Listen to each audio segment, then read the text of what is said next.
I'm ready whenever you are. Well, we have counted down. We are live. What up, y'all? This is Open Mike Eagle, and this is another episode of What Had Happened Was. We coming to you again with the lauded, the exemplary, my favorite A&R in the rap business, Mr. Dante Ross. How you doing today? Good, man. You know, fucking pandemic's back. They said the shit was as contagious as chickenpox today. Damn, the Delta? Yeah. Jesus Christ. 50 times more contagious than the regular strain. So this thing can just adapt at will. And it's like, I mean, that's what viruses do. So true. That's what a cold does. That's why you can get a cold every year, because you're getting a different strain of that cold. So, yeah. All right, let's talk about some. Not Armageddon. Let's talk about back when we weren't so afraid. But let's go back to when it wasn't fucked up. And today, we're gonna talk about one of the best rap duos of all time, who you were somewhat responsible for their entrance into the industry. They were signed to Elektra as a rap act during your time there. When you're signing everybody, I don't think they had anybody else on staff. So I'll tell you what happened. I had a boss, Raul Roach. He gave me my job, Max Roach's son. I love him, the big homie. And he was like, I want to sign. He loved Heavy D and the boys. Kind of like an R&B kind of dude, a little bit. He wouldn't be mad at me saying that. And he liked the New Jack Swing type of stuff that Heavy D was doing. Yeah, he liked whatever. Yeah, he understood the commercial appeal of Heavy D. And I thought Hev was good at what he did. I knew Eddie F a little. I knew Hev. And he was like, I want to do this deal with Eddie F. He's got this group, Pete Rock and CL Smooth. And I was like, Pete Rock is ill DJ. He's on Marley Marl's show, and he plays his demos on the show. He's like, well, would you sit in on the meetings with me? I said, yeah. And he told me after one of the meetings, like the second meeting, he said, I want to do the deal, but I only want to do it if you'll co-sign it. I said, yeah, of course. I said, I would never hate on anything you want to do. And I said, Pete Rock's really incredible, and you should do it. So we did the deal. He's the assigned kind of A&R guy. I'm riding shotgun, and he leaves the company to go to work at Capitol. I see. To work for Quincy, to run Quest. So Pete Rock and CL Smooth becomes my day-to-day responsibility. Nothing had been recorded yet or completed yet. He was playing the demos on the air, too. I stroked the hell out of Mademoiselle, who insisted every night she get her back twisted in the unlifted. I'm living through my son, so daddy. He was playing a lot of his shit on the radio, so, you know, we were hearing the stuff already, kind of. We're familiar with what he could do. He'd play a lot of his own stuff. He wasn't really doing the remixes yet. They hadn't really started, but he was friends with the Brand Nubians. He's from Yonkers. They're from New Rochelle, the town over. So they were already really cool. What else you have on your plate at the time at Elektra when they become something that's suddenly part of your main gig, when you didn't necessarily sign them? Brand Nubian, KMD, Leaves of the New School. So everybody we've talked about so far. And soon to be, right behind them is going to be Old Dirty Bastard. Okay. And does Dell fit in there at all? Dell is in there too, who I forgot about.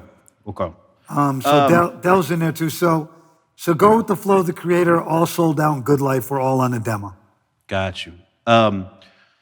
So at this point, I really just want to kind of check in on your life at this point, because, you know, we started off talking a lot about, you know, what your day-to-day was like when you were working for Russell and them. And even when you were working at Tommy Boy, you've gotten really busy at Elektra during this time where, like, 91, you got act after act after act coming out. And then, like, so what is your day-to-day life like? Is it vastly improved from when you were at Tommy Boy? Like, paint that picture for us. You know, one thing that'll vastly improve your life is finances. And I'm making more money than I'd ever made before in my life. I become VP and then a senior VP shortly thereafter. So I'm vice president, and I got an assistant now. I'm getting a nicer office. Some of the problems that existed with higher up A&R guys, particularly a guy named Howard Thompson, had ceased to exist. Mm-hmm. We had a new senior VP, Nancy Jeffries, who was very nice to me and encouraged me to do what I wanted to do. My boss liked me. There was an article in the New York Times that I was heavily featured in.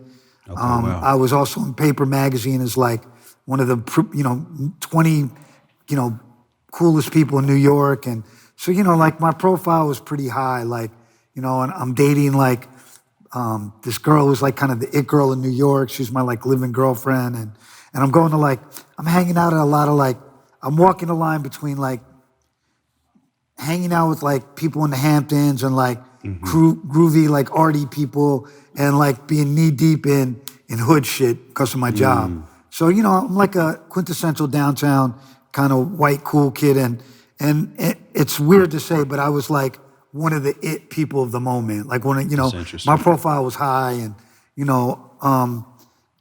I was a good looking kid and I'd done a lot of stuff before that. I've been like a baby model and a skateboarder. And so, it kind of all had came together and a lot of people knew me when I was younger, saw me kind of obtain this form of success and were giving me my props. And so I had a lot of entree to a lot of things in the world. I could do whatever I wanted. New York was my oyster and I could get in anywhere in 1 second and get a good table in a restaurant. And, like I had enough disposable income to buy anything I wanted short of like a house. Wow. And throughout this time, you're also working your ass off, getting all of these working my groups ass out. off, and I'm making a lot of music. So I'm also making beats a lot with the stimulated dummies in our little studio. So it's kind of bugged out because I'm making records in like Chungking or wherever I'm making them, Hit Factory on occasion, wherever I'm working Battery. But I'm working in like the most trap house home studio too all the time. And I think that helped me and hurt me. It helped me keep blinders on. And I didn't get too affected by all the sideline shit that I could have been affected by. I was pretty grounded. And on top of that, my girlfriend at the time was a great woman, and she kept me grounded. The downside of that is if I had been more of a social person outside of the social people I wanted to be with and more of an industry kind of guy, I'm sure I could have parlayed it into a much bigger career. But I was pretty focused on the music itself, and I'm a music first person. I'm not a social person. There's a lot of A&R people who continually have jobs because of who they know and how they operate socially. I'm not that guy. I'd rather hang out with the rapper than the person who can write me a big check. Just the way I am. And then the way you are is connecting you to the music in a very visceral way. So when you're first hearing Pete Rock's demos and you're hearing the stuff they bring in to get signed, what is it that jumps out to you about Pete's production? Well, it's a couple of things with Pete. So the horns, obviously.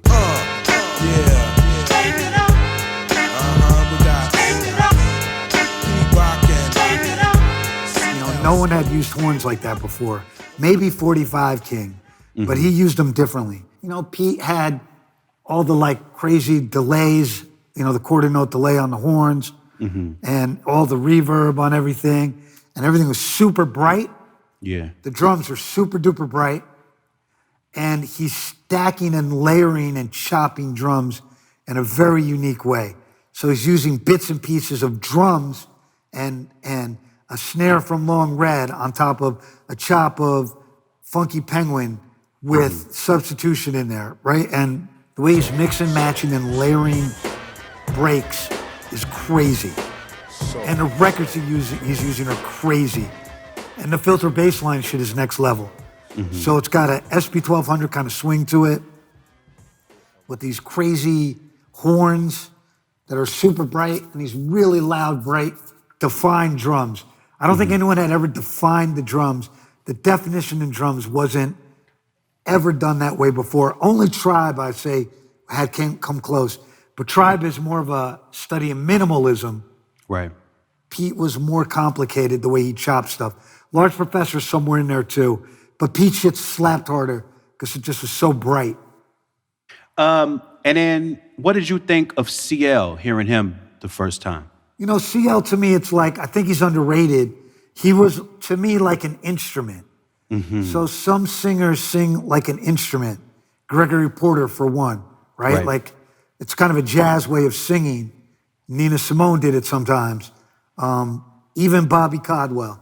So I felt like he rapped the way that some people sing and use their instrument as a horn.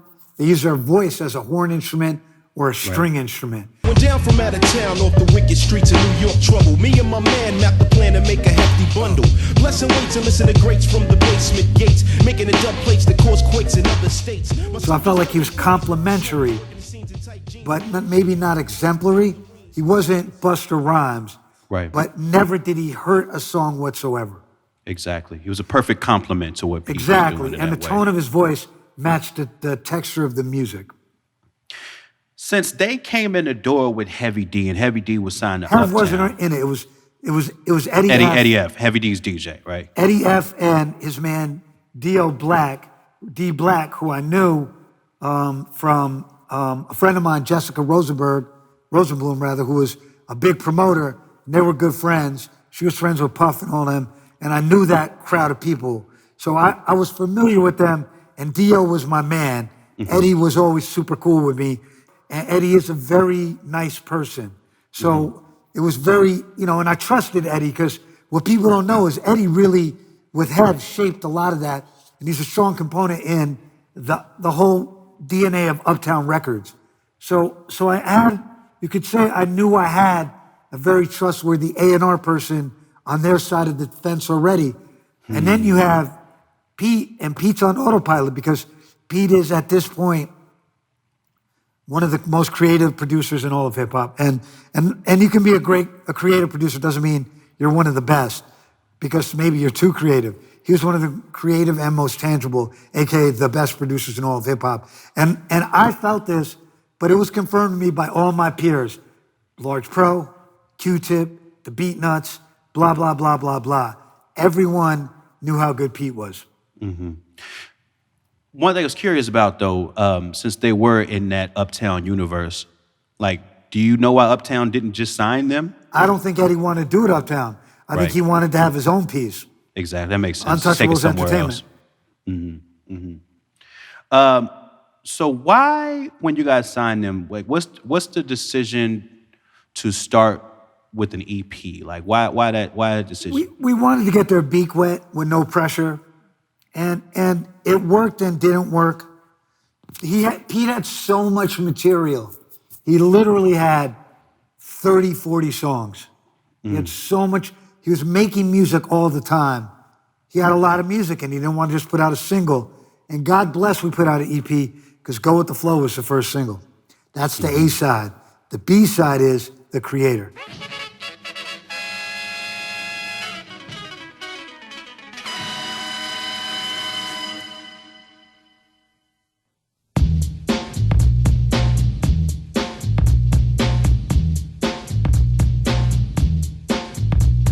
Got you. The Creator gets sent to, so Funkmaster Flex he's checking for Pete. Pete's on the radio. Flex knows who he is. Him and Clark on the In Control show were unbelievable. They alternated.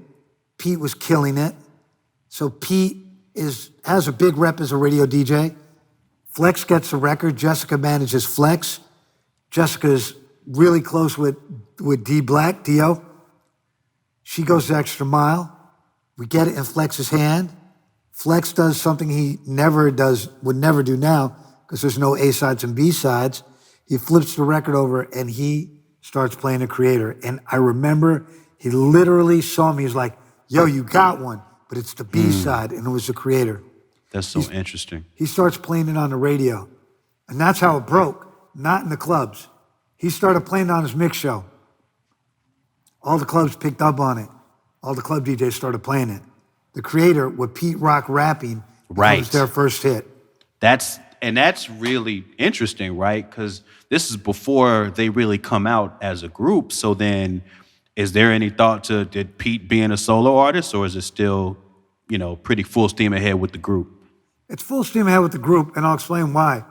Pete doesn't write his own lyrics, or he didn't back then. Right. So Pooh Bah and CL both had helped him at various times. Got you. So I want to say CL wrote The Creator, not Pooh Bah. But Pooh Bah may have helped. My memory is a little off. I know Pooh Bah wrote For Pete's Sake and a lot of stuff on the album. He might have written The Creator. I'll find out. I'm sure you can find out online. I should know. And it becomes a hit. So he has a hit song with a very weird video, but it's a hit, and it's playing in all the clubs. There's also a remix where Pete raps, and so CL cuts on the Creator, Pete raps. There's a remix the other way. So and that was one of the things they both could, cut, CL could cut, Pete could cut. And so Pete now becomes partially a rapper, and Pete has a really cool voice. He has a cool ass voice. It's unique, and he sounds good rapping. So, it didn't alter the trajectory of the album. If anything, it made us say, hurry up and get the album done. So speaking of Pete's voice, on the song Mecca and the Soul Brother, we hear Pete talking all over the record, right? Mecca and the Soul Brother. Mecca and the Soul Brother. This goes on to be his style or something he's known for. Do you have any memories of that from the time? So Pete he becomes an in-demand remixer. Tracy Waples, T-Wop, who worked for Eddie and them, and Dio goes to work at Def Jam. Tracy gets an A&R job, and she gives Pete a gig remixing Shut 'Em Down. Hold it now.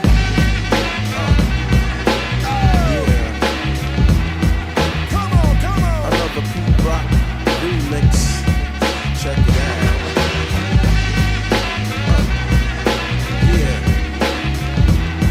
Check it out.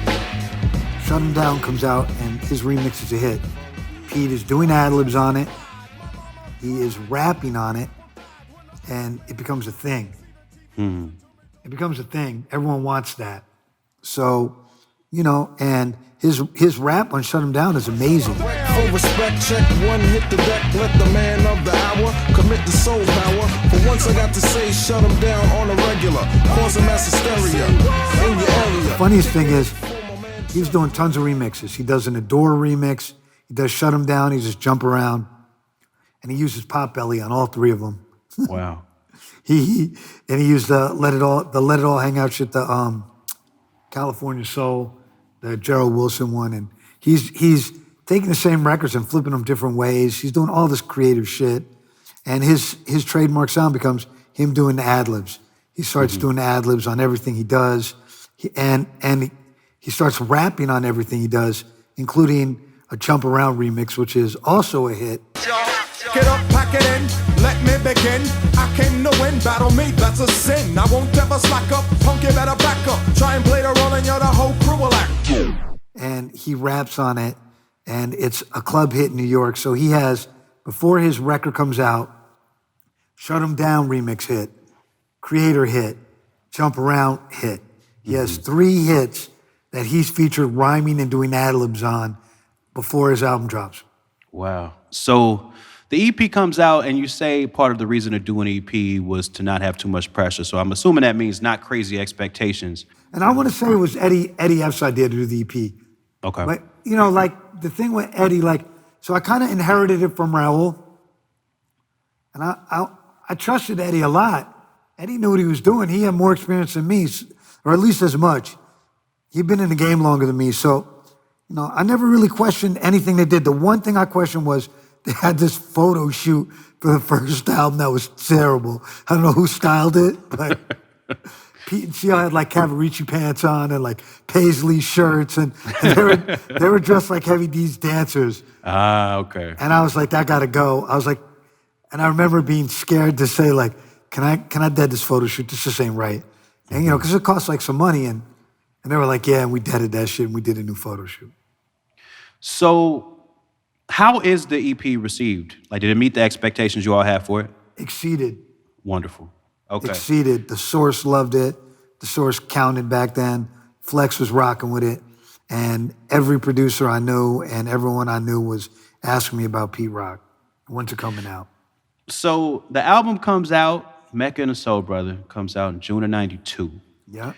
Are you in the studio with them a lot while they're making this, or are they just kind of bringing stuff? How does it work with this particular project? So they worked at Green Street, and I knew a lot of people who worked there. I knew all the engineers there. I had worked there a bit. And they worked with this guy, Jamie Staub, who later would mix Whitey Ford Sings the Blues for me. He was a very good engineer. And my friend Gingy worked there.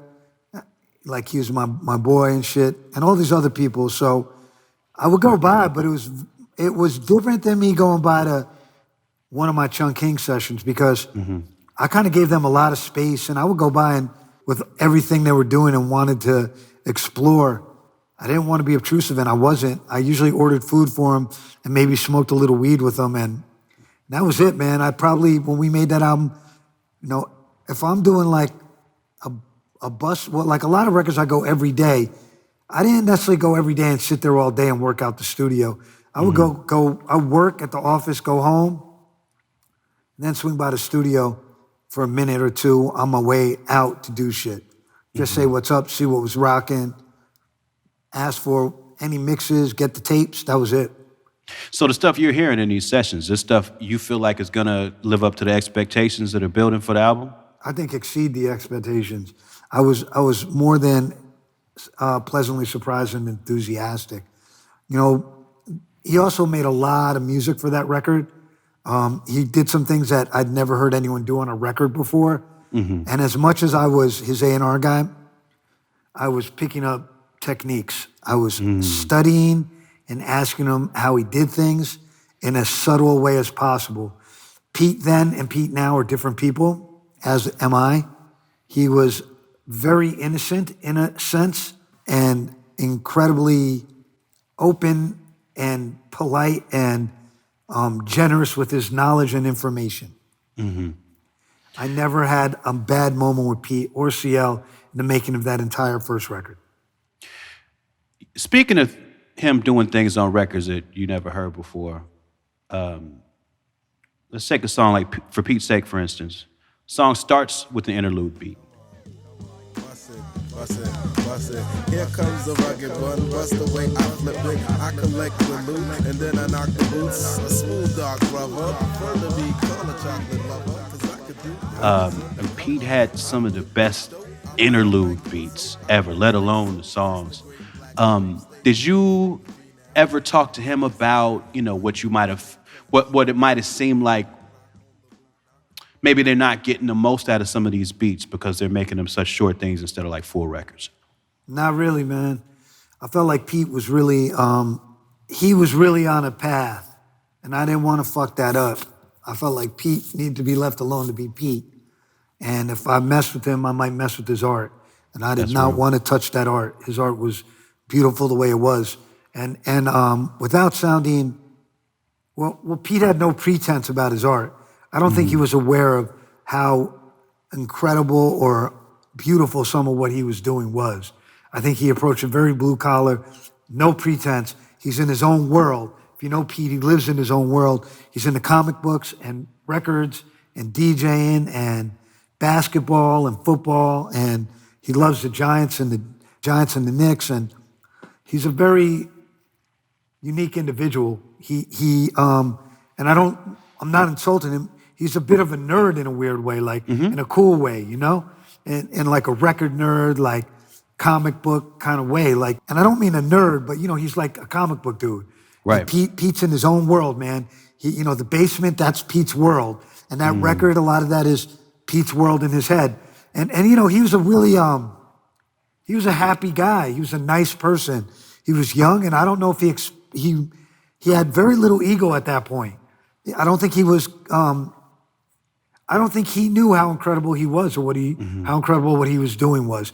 And I know he was inspired by his peers, you know, by Q-Tip and them and Premier, greatly inspired by Large Pro and Premier. And I think the idea of the interludes, the way he did them, comes from Gangstar. But he's going to do his version of it. Speaking of Large Professor, he's credited as a co-producer on Act Like You Know. Do you know what that entails, particularly for that song? I think he gave Pete the record. Got you. And I think he was there when Pete made it. On Straighten It Out, part of one of CL's verses kind of breaks down a marketing plan for the group. Necessary hostility, a proper marketing plan so we can gobble up the dough, straighten it out so everybody know the kids are. And I was wondering if you remember whether or not they came from conversations you all would have about how they wanted y'all's business done. I mean, I think that was just CL, like, figuratively writing about a meeting we had at some point. I mean, CL, like, what no one knows about CL is he's fucking one of the funniest dudes ever. And he's way more street than Pete is. And just he's a very charismatic person. Like, I really enjoyed being around him. And him and D Black were super close. And Corey, man, he's just a cool motherfucker. He cracked me up. Like, they were both cracking me up, but Corey's really funny. Like, I really liked him as a person. He's a really funny guy. We're going to talk about Troy. They Reminisce Over You, one of the greatest. There's a lot to that one too, man. Of course. So yeah, let's start from the beginning on that. And let's hear everything that you remember about. So we have the album, and one, it's very hard for them to cut the songs down, but we get to the body of work. And one thing about Pete and CL is there's not a lot of I don't want to suffer, but much like Gangstar and even Large Pro at times, but less, maybe not Large Pro, like Gangstar. Not a lot of big choruses. There's not a one for all brand Nubian or, what's a scenario. There's not a lot of those obvious choruses. So I'm stuck. I don't know what the single is. Is it Straighten It Out? I thought maybe it was Straighten It Out. But I love Reminisce. I loved like The Basement, For Pete's Sake. I mean, the whole record's really good. But I'm thinking maybe Straighten Out's a single. It's got a big chorus. Eddie F. and the guys are adamant about they reminisce. And there was never an argument. And I was like, yeah, it's a beautiful song. It doesn't have a huge chorus, but it is a great song. And I was like, if that's what you guys want, I'm going to back it. So it wasn't ever any kind of no argument or anything. And I backed it. And the single comes out. And it connects instantaneously.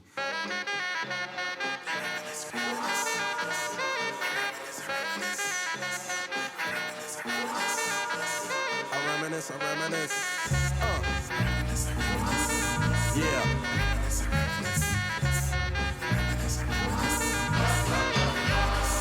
I reminisce for a spell, or shall I say think back 22 years ago to keep it on track. Funny, my high school friend Marcus Rayboy did the video. And Marcus was red hot right then. He had dated my friend, one of the SD50s, he dated my friend Gibi's sister, Nadia. I knew Marcus forever. He was a friend of mine, and he came through with the video. The video's beautiful. It captured exactly what was going on at that time.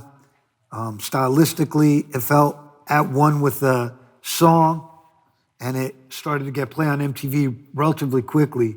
The song was, I don't know if it was a national pop hit, but it's an urban radio hit record.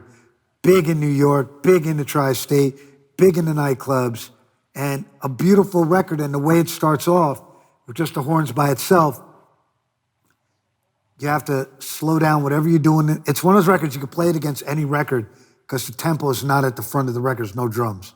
So that's like an old trick. So like for DJs, right. You can pretty much mix it into anything since it doesn't have drums in the beginning. So you can reset whatever you're playing in the club. So from there you could go to anywhere. If you're playing fast records, you can play mid-tempo records. You're playing slow records, play mid-tempo records. You can mix it to anything because it starts with the horns. And almost every DJ who plays it rocks it from the horn. Just the way that Shook Ones comes in, no drums, right? And it has to stop everything. Though it's not as slow as Shook Ones, so it fit a little better. It was a club banger. It rocked from day one. I could not go out and not hear that record. It still plays in clubs to this day, and it is a game changer. Post that record becoming a hit and Pete Rock's ascent, the entire sound palette of rap music changes. And there's a whole school of East Coast-driven rap records that sound like Pete Rock. I literally made my records purposefully not to sound like Pete Rock because so many records sounded like Pete Rock. I feel like Tribe didn't sound like Pete Rock. The Beatnuts didn't really sound like Pete Rock. But man, there's a whole school of music that sounds just like Pete Rock. Without naming any names, just what do you think the characteristics are of something that sounds like a Pete Rock song? You know, quarter note delay on the horns, a lot of reverb on the horns, a lot of reverb on the vocal, very, very loud snare. You know, with some reverb on it. Oh, and a filter bass line. It's funny, when I hear filter bass lines now, I really don't care for them so much. And I made records with filter bass lines, and when I hear them, I'm like, damn, I know so many bass players who could just play the bass line and made that sound better, but somehow when Pete, man, he filter bass lines better than anyone, I think. But you know what? One of the things that's really interesting, when I go back and start listening to music so we can talk about this stuff, you know, me and you so far I've been talking a lot about records that came out 90, 91, 89. And like when you listen to things in that context, suddenly when you introduce a Pete Rock, you can hear how new that filtered bass line is. Like, I grew up in that era, right? So like it was just everywhere. But when you put it in that context, like it sounds just wildly different than everything else to hear like how he can just isolate the bass from a sample and then make that the foundation for the whole And a lot thing. of times he was doing the shit where he'd chop up the bass line on different pads. So he's recontextualizing it. And the SP1200, man, and you know, he really had those things sounding great. And you can never underestimate Jamie Staub and the API board they used at Green Street. He recorded on that thing a lot, and it sounded great. And Jamie is a monstrous, monstrous engineer. So he mixed all, he did recorded the stuff or he mixed it? He recorded a lot of it. Pete would come with the demos and they'd recreate a lot of them and he recorded it. A guy named Chris Champion recorded a bunch of it too and a couple other guys, but Jamie mixed all of it. And once Jamie and Pete connected, that was like hand in a glove. They had a sound, and Jamie is a part of that classic Pete Rock sound. Another single on the album was Lots of Lovin'. Love that song. It's a love song. It sounds very different than a lot of songs on the album. You know, but Pete always had that in him.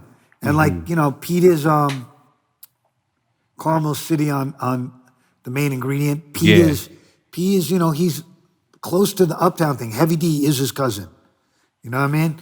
And he grew up around Puff and them and Hev's his man. And, you know, his early production stuff is with Hev. So he's not far removed from all of that. You know, he has a R&B kind of thing in him. So, you know, and that song was his version of that kind of music.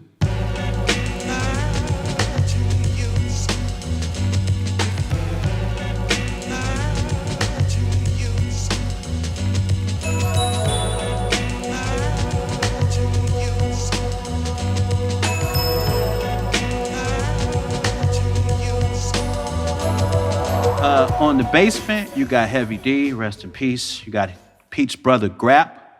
Love Grap. I just got to give a Grap shout is out to dope. Grap because Grap loves Always shout out Grap. Grap's amazing. He's a super great dude. He did a lot of digging with Pete. He knows a lot about music. He was actually a really good rapper. And more than all of that, Grap is like just a great dude. I love Grap. He's a wonderful guy. Yes, the younger soul brother, keep your eyes on the prize, cause you won't find another.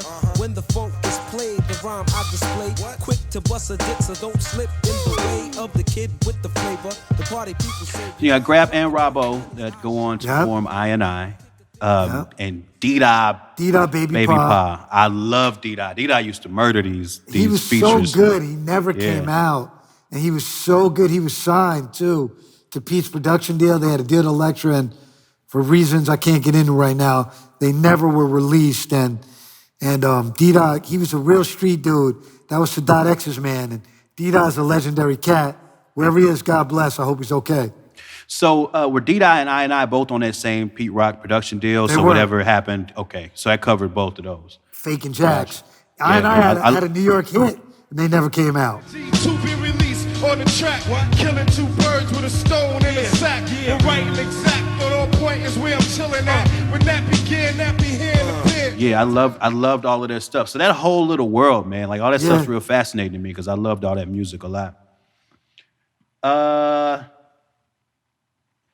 Skins. It's got Grand Poobah on it. The best. One of Poobah's best verses. It's so dope. The way he's skipping over that beat is just incredible. Like classic Grand Poo sound. He said, drop a load and eat some French toast, read the paper, and it won't be the Post. That was just so fucked up. That was like the greatest little joint. Yo, that shit was great. And he wrote Pete's rhymes. He wrote for Pete's Right. sake.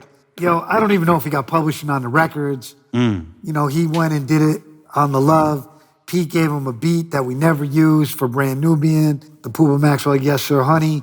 That never came out. And I don't know, man. Pete and Max was always super duper cool. Yeah, because that's what I read. I read that Pooh Bah was writing Pete's rhymes For beats. And the beats, then, and then somehow the beats, it was not purposeful. It just never came to be. And to my knowledge, there's no animosity about it. and then so it's so almost sad though when you hear how great Pooh Bah sounds on this beat. What might have been Man, if Pete they hadn't Rock, really Pete put that Rock should together. have done Pooh Bah's whole solo album. Nowadays I'm on some extra be careful. I take precaution before I slide up in the slit. Man, that I put aluminum foil on my. Cause if you catch it, boy, that's the Absolutely. So this album comes out and there's high expectations for it. So what was the reception like from your memory? It was great. I mean, I thought it underachieved. I thought it should have been bigger. It lost steam after the first single. We sold 400,000 records. We didn't get a gold single or a gold album. We're right underneath in the 400,000 range. I think now the Reminisce is a gold single. I don't have a gold plaque for it, but you know, it's a classic, and sometimes you can't measure everything in your plaques and your sales. And that record is an absolute classic. I'm proud to hang my hat on being involved in it. You know, I was at this thing that Flex did, and it was P-Rock and CL Smooth show and Brand Nubian, maybe like 10 years ago, less than 10 years ago, at BB King's, and I went, and they called me on stage, and my man was in the audience, my boy Mike, a couple of my peoples was there, and my friend Nick Diamond was there, and Pete and CL was talking about me, and Pooh Bah gives this crazy speech about me, and tells everyone in the audience everything they see on stage I was in part responsible for, and then Buster comes out of the audience, and I remember my man Mike was like, yo, he's like, you got a Grammy already, but you got a ghetto Grammy tonight. And I was like, yeah, he's like, that shit was better than 10 plaques. And I was like, you're not wrong. That's also just a testament to me and Buster. We have a very special relationship, and it's different. I just can't explain it other than that. I mean, me and Pooh Bah are like that too, me and Everlast. One thing about making music with people is if you proceed righteously and you understand as an A&R person what your duty is, and that is to protect your artist's art in the most undiluted way possible, to not censor their art, to allow them to make mistakes, to take chances, to win, lose, create on their own terms and of their own merits. If you allow that to happen, you are doing your job and your duty to the art and to the artist. And I try to always think about that when I do my job. And I kind of learned that from Russell and maybe from Rick a little bit, but maybe I stumbled upon it myself. That's just how I thought you do it. And it goes back to something bigger than that. If you're working with people, with the right people, talented people, you ain't got to babysit shit and fuck with it and meddle with it and play with it. You have to protect their vision, right? You have to support the vision. So that's how I approach A&R, period. You know, and unfortunately, the talent pool isn't what it once was, and things are different now, and, you know, maybe that ethos doesn't work as much. See, like, I always am involved and supportive and want to have dialogue, but I also don't want to pollute your music, so. And I made the mistake a few times of polluting music. I really feel like on Dance For Me, I shouldn't have put that Slash Stone in there, and I never wanted to do that again, you know? I just don't want to do that. So, you know, and Pete, look, Pete's on autopilot. Like, I said this somewhere, like, Pete Rock, he went in, he made music 4 or 5 days a week, you went to the studio, you heard some shit that blew your mind, you smoked a joint and ordered dinner. Gave everyone a pound and were like, yeah, let me get the tape, let me get the mixes. That's it. You know, it's like, I mean, it was that simple. And that studio that worked at Green Street had a special vibe. I really loved that studio. And I didn't work there as much as Chung King, but the guy who ran it, Dave, and the neighborhood it's in Soho, it's across from the Green Street Cafe where Steely Dan wrote Black Cow about. you know, at the Spring Street Cafe. Like, you know, they're talking about that shit in the song. It's a special place in the city and a special time and a special record. And I always attach walking down that block to that song. It's really fucking cool. So going into the second album, Yeah. was there anything that you wanted to, or anything that y'all felt like maybe y'all should tweak about the process, or was it just like go in and come out with another one of these beautiful works? So man, everything changed by the time we go to the second album. I have a new staff at work. Sylvia Roan's involved. She's on my shit. She wants to be involved. So this is after the KMD incident. Then there's kind of a regime change. Well, so she's not there when I'm making the album. Got you. But when I deliver the album, it's delivered to her, and she tells me she doesn't hear a single. So and we're talking about the second album now, or okay, Second. Got you. And I'm scared. And I liked I Got 11, so did Pete, and that was the first single we picked. We should have picked Carmel City. What's going on, baby? Ain't nothing. Just being smooth. Sexified every day. You gotta love it this way. Let's get right to it.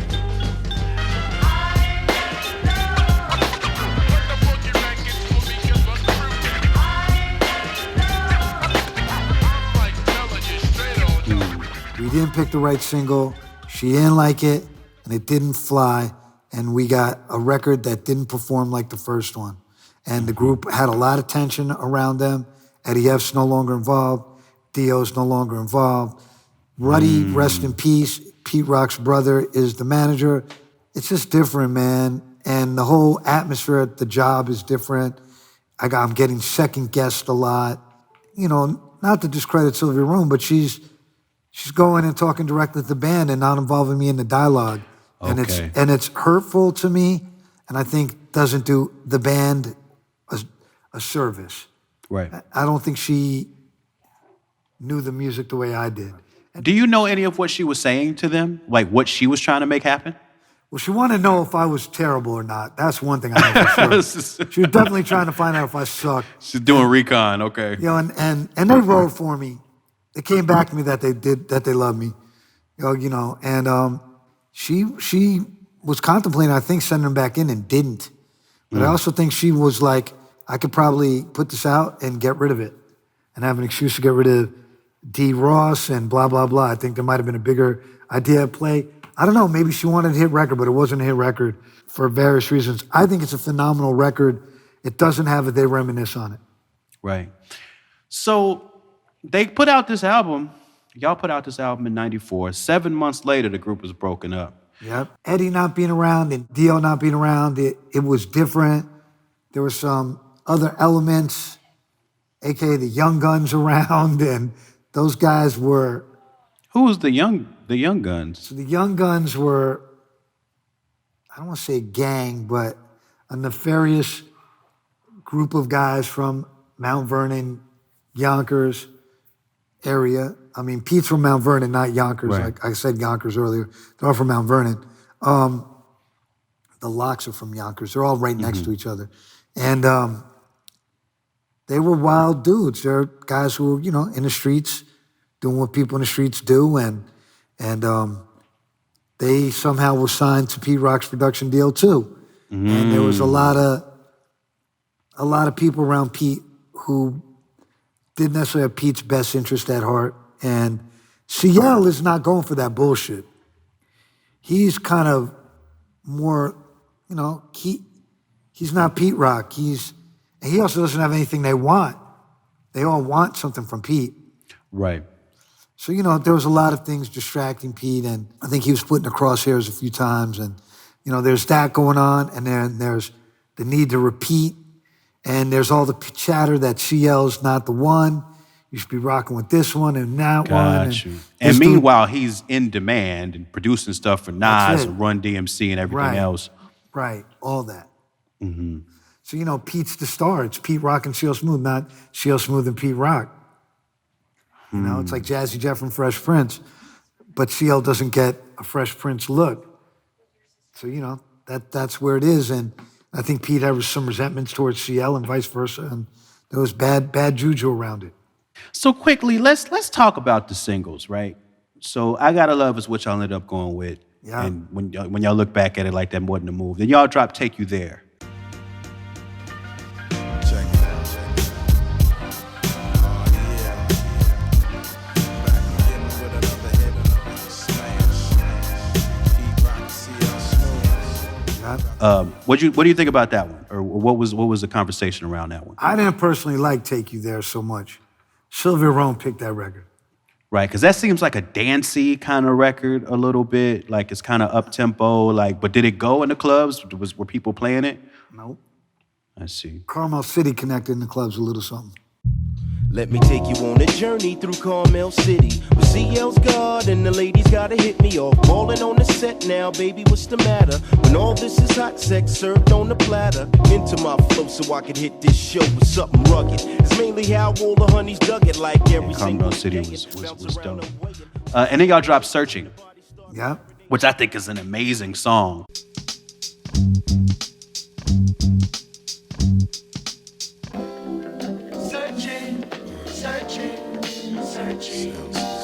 I love it, but didn't work. It didn't work as a single. So when you think about the second record versus the first one, like personally, right? Let me just talk personally for a I second, like the right? first one better because it was brand new, more exciting. You didn't have the 18 fake Pete Rock producers in between. So it didn't sound as new and special and innovative when it came out. For me, I go back to the second record a lot, though. You know, I end up going back to that record. There's something about It's really musical. yeah. It's like to me, it's like the same kind of dynamic between like Low End Theory and Midnight Marauders, right? And in this one, it would be Mecca the Soul Brother versus Main Ingredient. I'm a Midnight Marauders guy, and I think in this case, I'm a Main Ingredient guy. Like I like it when the sound is like polished. You know what I'm saying? So this is the album I come back to a lot. Like some of my favorite songs that they made as a duo are on this one. So this is a couple songs I'm just gonna ask you about just because they're like my favorite shit. Yeah, I love that record, man. That record is, I got to be honest, it became a little hard for me to listen to because it didn't perform and I was like, it's so good. So sometimes when that happens, I want to go back and listen to it because You know what? I feel bad. I had a question like that written down here because it's kind of where I'm coming from now too. And I didn't expect you to say that clearly, but so like I probably didn't hear this album until '96, right? But when I heard it, it sounded like, oh, this is that classic shit. Like this is that classic sound. Like I love this. And I think I always had it in my head that everybody thought that. You know what I'm saying? From when it came out. When I'm going back and listening and doing research and seeing what the press said at the time and all of that, like, it's been kind of a shock to me to see that this album kind of is thought of as underperforming or flew under the radar. And that's what I was wondering. Like, because to me, this music sounds timeless. But for you being so close to it, does your proximity to the business kind of in some ways taint your ability to enjoy it? So, yeah, it did. And for a couple of reasons. I did not necessarily feel comfortable with what was going on at my job. Mm-hmm. And this record was, and 2000, metaphors for that. So my emotional connection to the record is a little framed in how much my wonderful work environment had altered to a terrible work environment where I felt like I was on the run and under the gun. And the two things that were cited as that are this and 2000. Grand Poobah's 2000. Yep. Got you. That's really real. But I gotta bring up a couple songs just because Please do. I love them so much. The joint In the Flesh. That's great. One of the best, like one of my favorite beats of all time. That guitar loop is just incredible. And we get another like really dope couple of cameos, Robbo and D-Da on that. Just I don't know if you had any memories around the making of that song or just how that song hit you. I wasn't really around when they made a lot of the Main Ingredient. Right. That's another thing. I wasn't really involved like that. It didn't feel good, you know, and I wasn't around it. I really did think D-Da had a standout verse on that song, and I was excited about D-Dot. He was exciting. He was he had some energy around him. You know, he was kind of gangster, and I kind of like that. He felt like a star to me. Yeah, he definitely he had that charisma with the super dope punchlines. He reminded me of Freddie Fox a little bit in a way. Yeah, I can see that. Even in the mirror, it just doesn't get any clearer. I hear a funky beat and I gotta get nearer. Kaboom! Stepping in the sound room mellow. A dangerous, flavorous fellow. Hello. I can see that. Speaking of Robbo, there's a song Worldwide on here. It's great. It's a Robbo solo song. Yeah. Is that a business decision in terms of setting up I&I? Not really. That's just Pete being Pete. It's Pete being Pete. Also, one thing I always thought was cool, and it's timely now, how many fucking Bismarck and Big Daddy Kane samples are on this record? Yo, the Biz Marquee stuff, and it's especially timely now because we just lost Biz. So like when I was going back and listening to this, every time I hear Biz, it like caught my ear. And I don't even know if I really was conscious of how much sampling of Biz they did throughout a lot of Juice record. Crew on this record. Yeah, huh? A lot. Check it out. That's on a lot of records. Wow.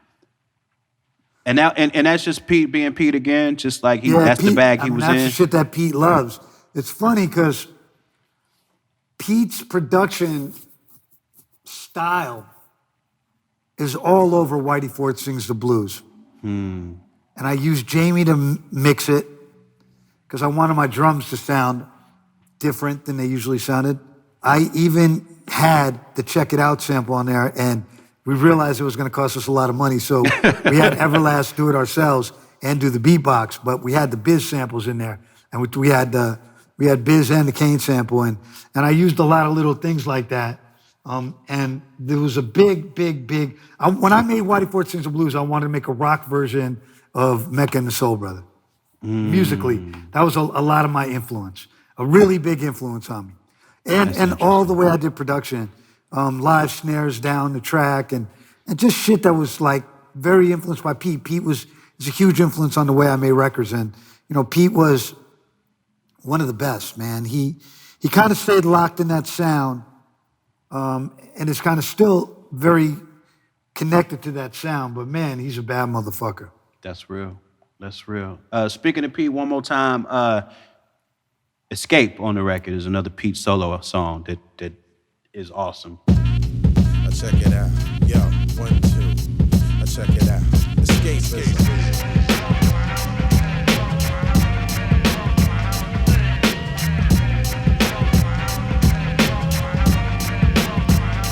Yeah, I like it.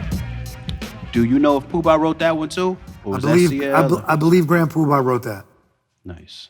But it may have been, it could have been Grap even. Well, yeah, I just wanted to touch on a couple of joints, man, just because, like I said, it's an album I go back to a lot. I mean, I was like, I get physical, and I love I get physical sick. I gotta yeah. love. I love I gotta love. That Ambassador sample is so cool. I liked it. I think it always felt a little too happy for me personally. You know what I'm saying? Like, it was happier than I was. I got it. So, like, I didn't necessarily connect to it like I did some of the more, like, What down-tempo, do you think the single should have been? Man, damn, that's a great question. But I think Carmel City is dope. I think the song, the main ingredient, That's like I don't know song. what that sound or that sample is, that kind of springy, bouncy, like Yeah, I don't think know what it is. that would have been amazing. Like that song's like an instant head nod, you know? 1, 2, y'all. 1, 2. Check it out. Got my man CL. Can't forget my man CeeLo. Can't forget Money Earning. I always liked the Donald Birch at all the places. All the places is amazing.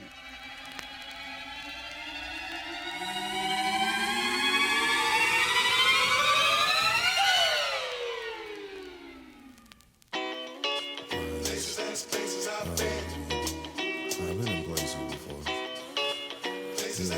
Especially starts with that James Brown, that long string sample, Yeah. and then it just hits like Man, yeah, like this. Yo, a crazy one. When we were mastering the record, Pete was like, yo, I forgot to do these skits.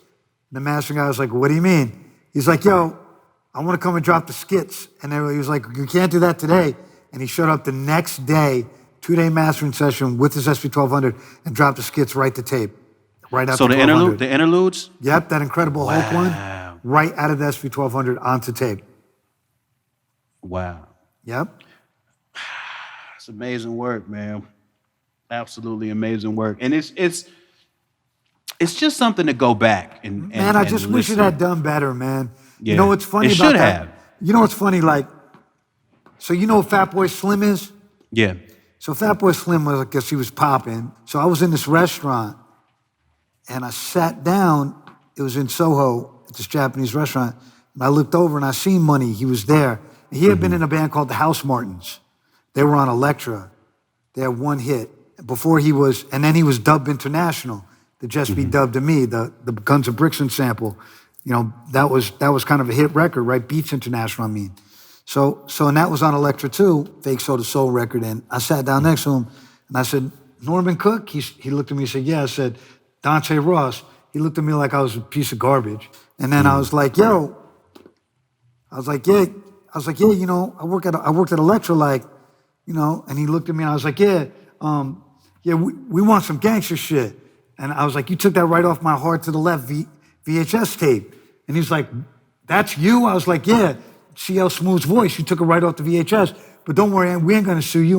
No one's gonna sue you. And he looked at me and he was like, I love Pete Rock and CL Smooth. I was like, yeah, I could tell, because the front of your album, your cover, you jacked the main ingredient.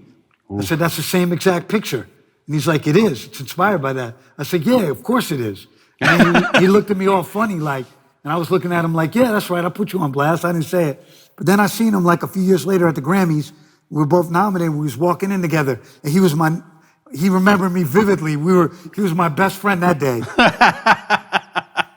You know, and it just was funny to me that I had to check him because, you know, that shows you in a nutshell the influence that Pete Rock had on the world and on like a whole different scene and culture.